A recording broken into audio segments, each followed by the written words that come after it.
ये नरेंद्र ही सबको भाता है, हारी बाजी को जीतना इसे आता है। निकलता है मैदान में जब भी ये झूम के, पब्लिक आती है सब कमल चूमने, हारी बाजी को जीतना इसे आता है। तो बिहार चुनाव ने एक बार फिर साबित कर दिया कि मोदी है तो मुमकिन है, मोदी है तो मुमकिन है, तो मुमकिन है। फिर से चल पड़ी डबल इंजन की सरकार और नहीं चल पाए डबल डबल युवराज। ये डबल डबल युवराज अपने अपने सिंहासन को बचाने की लड़ाई लड़ रहे हैं। डबल युवराज की गुगली पर सुशासन बाबू ने मार दिया चौका, तेजस्वी को मिला जनता से धोखा। बेचारे एक दिन में ही सीएम की कुर्सी से उतर गए। सीएम की कुर्सी? पर वो सीएम बने ही कब थे शेखरू? अरे बंदरू, तुझे पता नहीं है, तेज प्रताप ने अपने छोटे भैया तेजस्वी को कल सीएम की कुर्सी पे बिठा दिया था। ये देखो, हमने बहुत बड़ा गिफ्ट दे दिया है, बर्थडे गिफ्ट। मुख्यमंत्री भैया नमस्कार, कुर्सी पे बैठा दिया। बेचारे तेजस्वी जितनी तेजी से एग्जिट पोल में सीएम बने थे, फाइनल रिजल्ट्स में उससे भी डबल तेजी से एग्जिट हो गए। अब नीतीश बाबू जहां चौथी बार सीएम बनेंगे, वहीं तेजस्वी बाबू अब डिप्टी सीएम भी नहीं बन पाएंगे। लालटेन जलते ही बुझ गई। और चिराग का क्या हुआ? बंदरू, चिराग का हाल तो लालटेन से भी बुरा हुआ। देखो कैसे बुझा पड़ा, देखो देखो। ये तो दोनों ही बुझ गए, ले भलैया। हाँ बंदरू, हाँ। और चिराग ने अपने ही घर को आग भी लगा ली। चिराग बाबू का नीतीश को जेल भेजने का सपना अब सपना ही रह जाएगा। उनके तथाकथित घोटाले की जांच तो नहीं करा पाएंगे, लेकिन हां, अलबत्ता अब अपने हार की जांच जरूर करा सकते हैं। उनके पास टाइम ही टाइम है, पूरे 5 साल हैं जांच करने के लिए। दिए बुझते हैं, फूल खिलते हैं, दिए बुझते हैं, फूल खिलते हैं, बड़ी मुश्किल से मगर दुनिया में तीर चलते हैं, दिए बुझते हैं।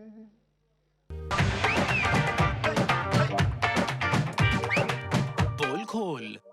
ओ जाने मन दिलारा, एक नजर इधर भी, आसमान से आया फरिश्ता वोटरों का दिल बहलाने, दिल में है तस्वीर सीएम की, आया हूं मैं बतलाने, कहो प्यार है मुझसे, ना ना ना जाना, कहो प्यार है मुझसे, जा जा।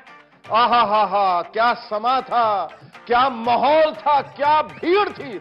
आहा हा हा, वाह। कौन सी भीड़ की बात कर रहे हो शेखरू? अरे तेजस्वी की रैलियों में जो भीड़ आई थी उसकी बात कर रहा हूं बंदरू। कितनी भीड़ थी, कितनी भीड़। न सोशल डिस्टेंसिंग की चिंता, न कोरोना का डर।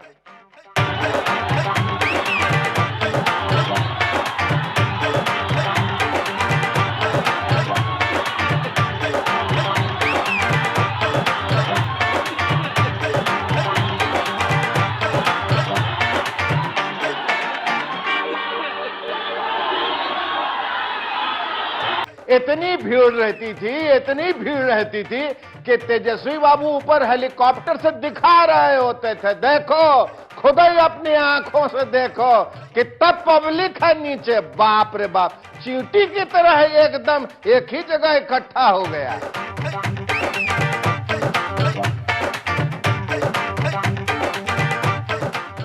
हालत तो यह हो गई कि तेजस्वी बाबू ने अपने हेलीकॉप्टर को ट्रैक्टर ही बना दिया। और नीतीश जी हमारे हेलीकॉप्टर के पीछे 30-30 हेलीकॉप्टर छोड़े हुए, हमने अपने हेलीकॉप्टर को ट्रैक्टर बना दिया। लेकिन बंदरू, अगर तेजस्वी बाबू की रैलियों में इतनी भीड़ आई थी तो फिर इतने वोट क्यों नहीं आए? कहीं ये लोग रैली में हेलीकॉप्टर देखने तो नहीं आए थे?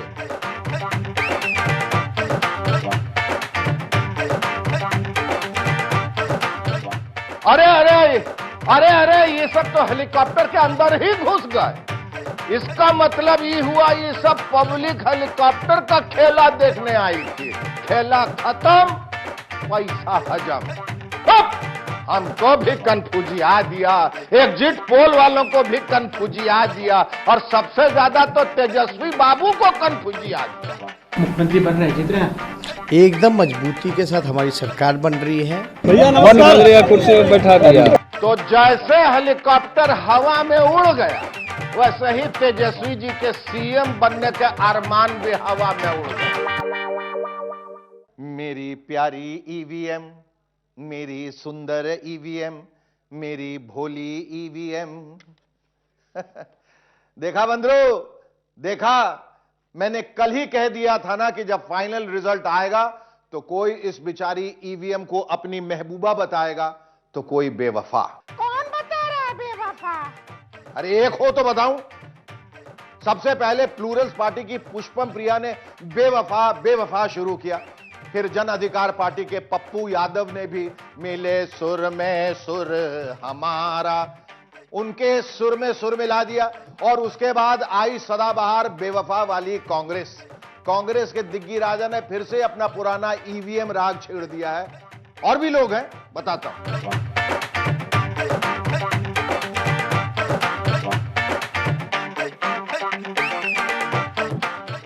और राहुल गांधी जी ने तो काउंटिंग से पहले ईवीएम का नाम ही बदल दिया था। ये देखिए उनके द्वारा किया गया ईवीएम का नया नामकरण।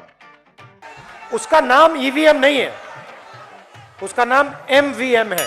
उसका नाम एमवीएम है, मतलब मोदी वोटिंग मशीन। वो ई ऐसे ही लिखा हुआ है उसमें। यानी भाई लोगों ने ईवीएम को बेवफा बताने की तैयारी बहुत पहले से कर ली थी। अब पुष्पम प्रिया जी को ही ले लीजिए, उनको किसी बूथ पर मात्र 15 तो किसी पर 20 वोट मिल रहे हैं, लेकिन उन्होंने सुबह सुबह ही ईवीएम को लेके करुण राग छेड़ दिया। फिर आ गए पप्पू यादव जी, उनके भी हारने के पूरे पूरे आसार हैं, और उनकी पार्टी का डब्बा गोल होने जा रहा है।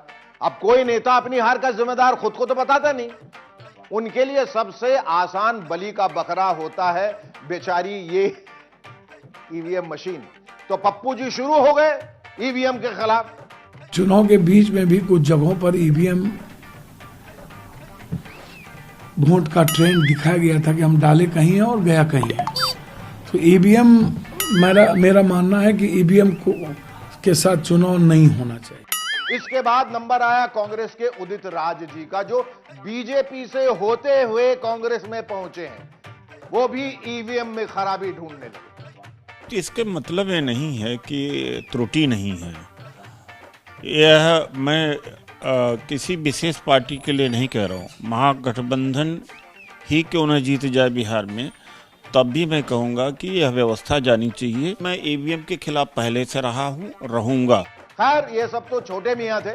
अपने बड़े मियाँ दिग्विजय सिंह ने जब देखा कि मध्य प्रदेश के उपचुनावों में कांग्रेस का बुरा हाल हो रहा है, तो जैसा कि वो अक्सर करते रहे हैं, उन्होंने भी ठीकरा उठाया और धड़ाक से ईवीएम के सर पे फोड़ दिया। मैं तो एक ही बात कहता हूं कि आज क्या कारण है कोई भी विकसित देश ईवीएम मशीन क्यों नहीं यूज करता?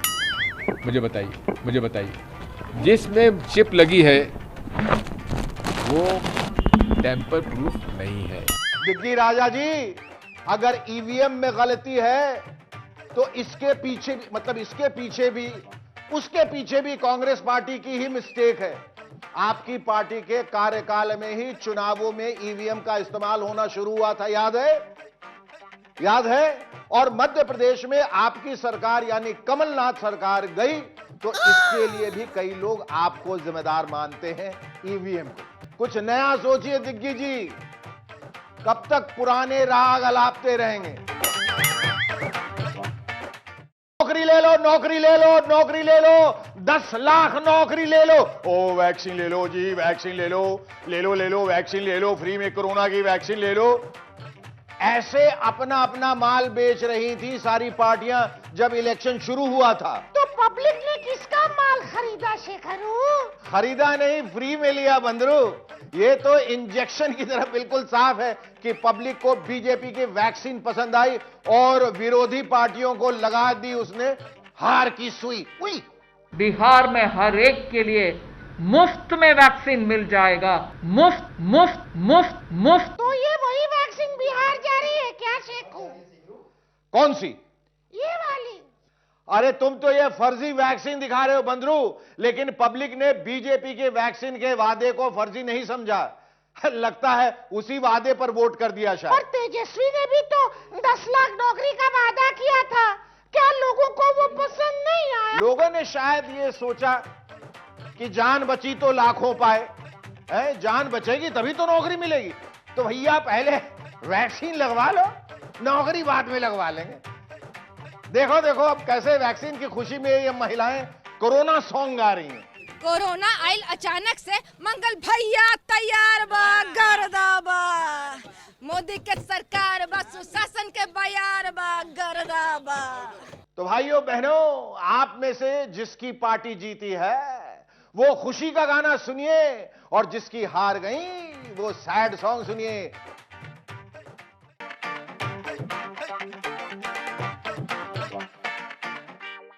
ओ प्रिया प्रिया क्यों हरा दिया बेवफाया बेरहम,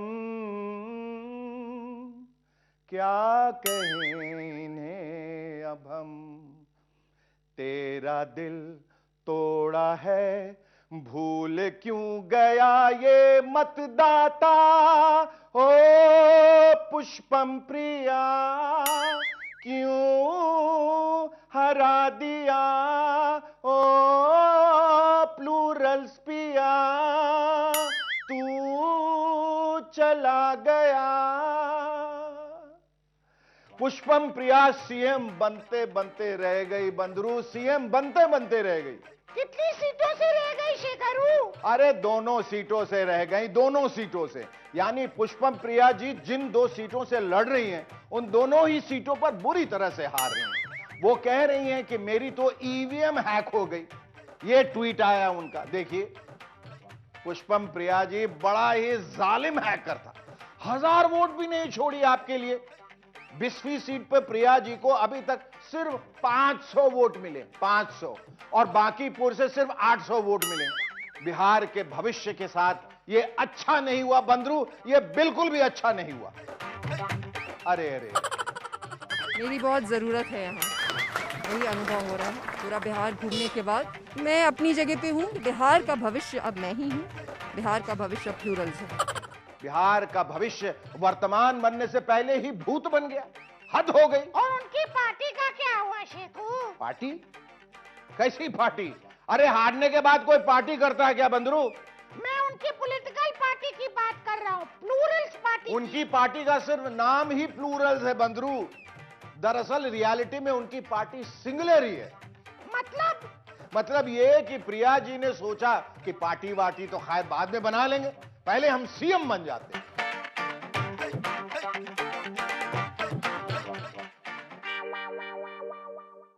रिश्तों के भी रूप बदलते हैं, नए नए सांचे में ढलते हैं। एक कुर्सी आती है, एक कुर्सी जाती है, बनती कहानी नई। देखा बंदरू, देखा बिहार के पब्लिक ने कैसे नीतीश बाबू का रिश्ता बदल दिया। क्या हुआ शेखरू, सुबह सुबह इतना सैड सॉन्ग क्यों गा रहे हो? अरे अंधे हो क्या, देख नहीं रहे हो? पहले नीतीश बाबू बीजेपी के बड़के भैया होते थे, बड़ भैया, अब वो छुटके भैया बन गए हैं। तो बदल दिया ना रिश्ता, रिश्ता नया, सोच भी नहीं। यानी बीजेपी अब जदयू से बड़ी पार्टी बन गई। बिहार में जब से जदयू और बीजेपी का गठबंधन बना तभी से नीतीश कुमार बड़े भाई की तरह थे, यानी बड़ भैया।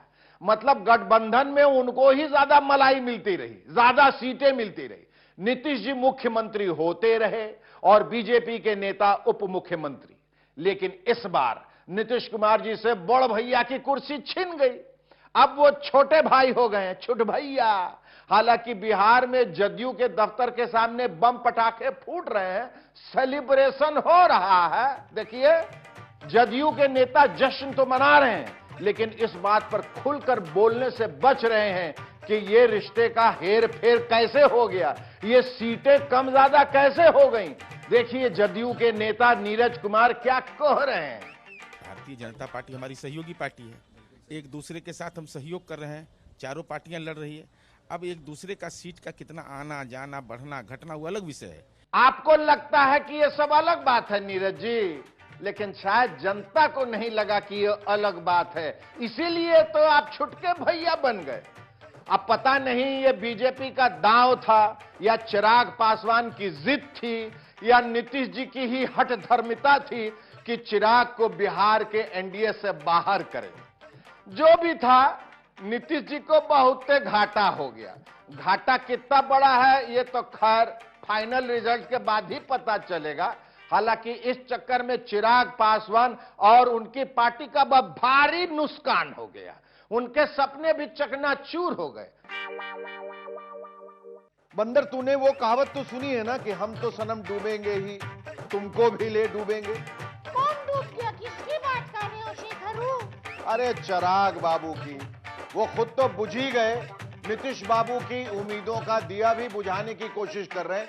यानी चिराग जी एक ऐसी अनगाइडेड मिसाइल है जो कहीं भी हमला कर सकती है और घूमकर खुद को भी लग सकती है। और इस बार घूमकर ऐसी लगी है कि अपने खुद का ही सुपड़ा साफ कर दिया, ऐसा साफ किया कि कुछ दिख ही नहीं रहा।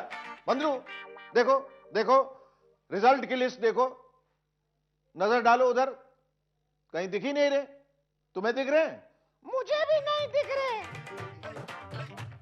और यही चिराग बाबू सोते जागते नीतीश बाबू को जेल भेजने की लगातार धमकी देते रहते थे। जब से ये इलेक्शन शुरू हुआ है तब से आज मेरे ख्याल से पहला ऐसा दिन है जब चिराग बाबू ने उन्हें जेल भेजने की धमकी नहीं दी। 7 विषय में जितना भ्रष्टाचार हुआ है, जो घोटाला हुआ है, भले वो किसी अधिकारी ने किया हो या मुख्यमंत्री ने स्वयं किया हो, लोजपा की सरकार बनते ही जांच करवाई जाएगी और सबको जेल भेजा जाएगा। जैसे एक ही वीडियो बार बार चल रहा लूप में।